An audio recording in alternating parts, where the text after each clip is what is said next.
here, some varying strategies on how they attack the corner. They'll typically try to diamond it to where they'll come in low to protect and play defense, slide up the racetrack into that second and third groove in the middle of the track, and they're going to cut the corner coming off of turn number 4. But these Crown Vics, they're going to want to kind of hunker down right there in the middle of the racetrack, take advantage of a little bit of banking, but also try to pick the way around. You can see the drivers all wave into the grandstand as they make yet another lap behind the pace car. Very few of those left. So that upper groove is going to be the kind of groove of last resort. You might see people head up that early. They're going to make a pass. With this inverted field, we know that the fastest cars are up here. What we also know is that the fastest cars are all grouped within about a half a second of each other. So the interplay between just those cars maybe having to work together a little bit to get themselves around cars that are measurably slower. There's going to be multiple storylines playing themselves out on this racetrack at the same time. We heard it from several of the drivers that they want to kind of go aggressively earlier that are starting up at the front of the field, but they've got some drivers ahead of them that were a little bit off the pace in qualifying. I'm curious to see how those first 3 rows react here on this initial start and what's going to happen to the cars at the tail end of the field, because if all heck is breaking loose up front, you're not going to want to be in the middle of that hornet's nest. Absolutely not. Great drone shot here as we follow the field around turns 3 and 4. What a sight to see. We are so pumped up to be here once again. And up in the flag stand, AJ holding that white flag up in the air, indicating to the field 1 lap till green. We are going to go green next time by. 80 laps of green flag racing. Caution laps will not count. All laps have to be run under the green flag. When a caution comes out, they will go back to the previous lap, and they'll reset the field. Our race directors and race officials will be working hard all race long to make sure that they've got everybody in the proper order as we get set and ready to go here. Brian, I am so fired up to be here. My first Cleetus and Cars experience outside of the Freedom Factory. Race fans, what an incredible weekend it has been, and we are just moments away from the green flag of the Indy 800. The pace car is peeled off the field, bunches up as they head into turn number 3. Field working their way down through turns 3 and 4. Doug Cook from Motion Raceworks has got the car down on in the pit road there as we are set and ready to go as the field coming out of turn 3 and 4. Green flag is in the air, and the Indy 800 is underway. Presented by wide as they head down to turn 4 and 2 for the first time. And Tom Bailey is going to jump in the early. They go side by side behind the second. The 1776 of Derek from Bicycle Garage. And of course here comes the number 3 LS George on the outside. Look at that chaos mishap. Cars diving all over the place. The fact that Bailey escaped that 3-wide situation may have been more linked to self-preservation than race driving talent, but he maintains his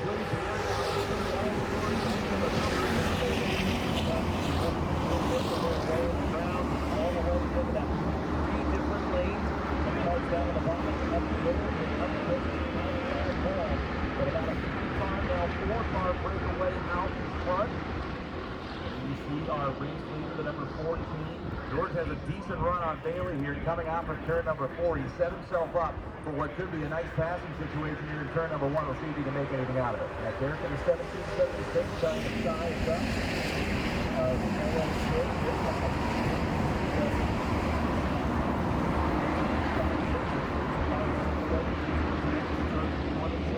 Side by side back behind them. There you see Matt Demolition Ranch on the inside trying to hold on.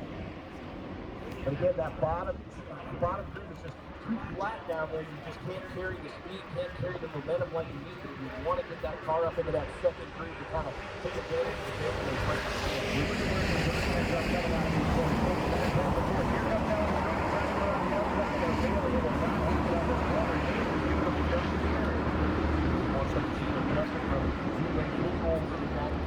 white car on the bottom of the inside, number 24 is might have had a little contact there coming into turn number 3 between LS George and Tom Bailey, and that's going to open up the door. Nick Seuss in the side-by-side vlog, he's going to grab the second spot, and he's looking to take the race lead. Here he goes. On the outside of the 8800, it's the 11 of Nick Seuss. This is a out of turn 3. Literally just on the pass the first car in front of him. by the time he got to turn 22. Yeah, so much for that deal with Cleetus. He is checked out. He is long gone. But here comes the 3 of LS Dorks on the outside, trying to make his way around the 14 to Tom Bailey. Bailey, strong start to this event, but now all that that's gone. He has 4 cars now. 6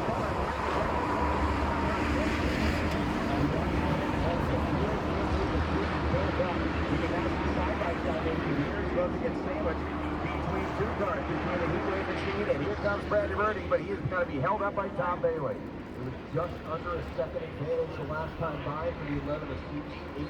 8/10 of a second was the difference. We'll see what kind of lap he was able to put together here. He's opened up that distance. He certainly has. That's the second one out last time on Zach Walker in the 18 up into third, but now under pressure and under fire from the 113 and just Heatway. What a battle, and oh no, horns are up, and here he comes, Brad Birdie in the number 70, looking to go 3 wide down the middle of the racetrack. That hole's going to close pretty quickly, and he's going to settle back in line as he'll stalk the 18 of Zach Walker, looking for that 4th spot. Birdie playing the role of Michael Myers here. He's not shaking, he's very slowly stopping, but eventually going to catch him.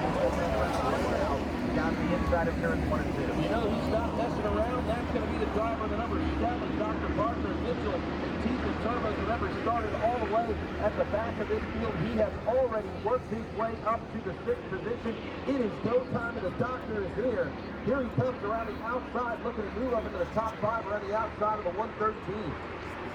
Not a lot of trouble coming out of 3 and 4 here. There goes Parker to the inside.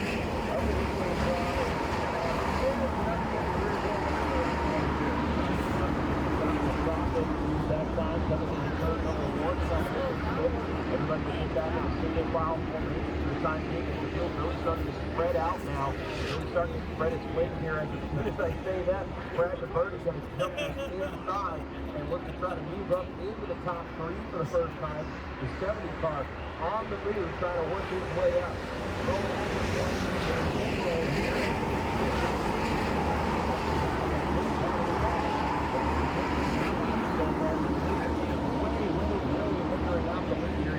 Half a lap down as we continue to pile them up here. No contact coming down that front straightaway, but Cleetus is going to find something to find his way.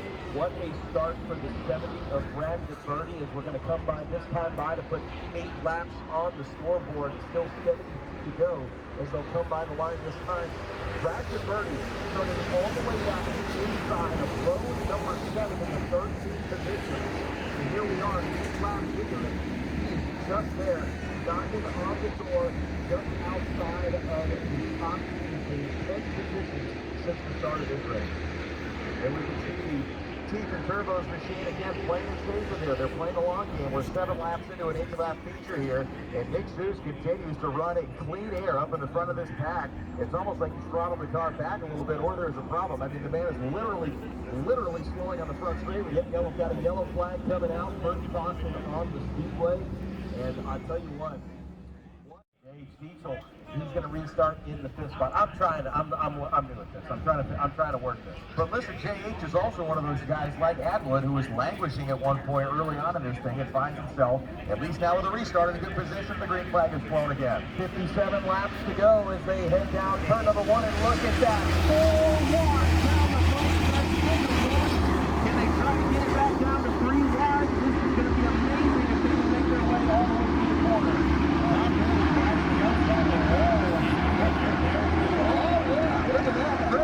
Darlington straight down the backstretch for the 14 of Bailey. He is not afraid, and he's into the wall. Right front tire down on the 14 of Tom Bailey, I believe. Heavy contact there in turn number 3, and that is going to bring out a yellow, and for sure, the 14 machine, we're going to good look at it as he comes by. There he is, right front tire down on the 14 of Tom Bailey. He was going for it on that restart. He came out of 1 and 2 millimeters away from the wall, and then he just ran out of steering wheel. I think he had to take the full run runner, and it was not going to matter what right. It's in a broadside. Oh, they're going to make a pit. Desperation turn to the pit. That whole tire out.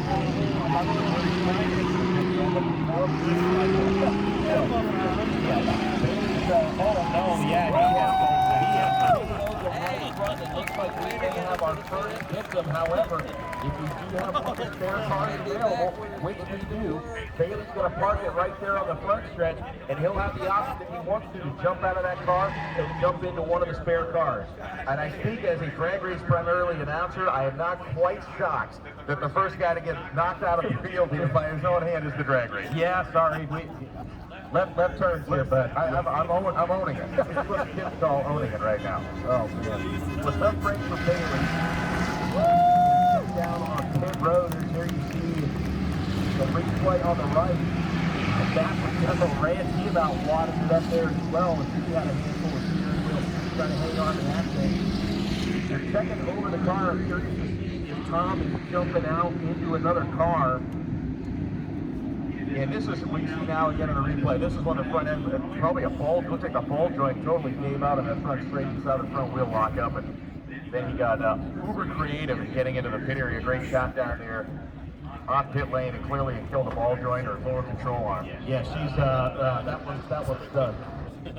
We normally say toe link if we're talking about the next. Yeah, no. There's no toe links here. We don't bolt the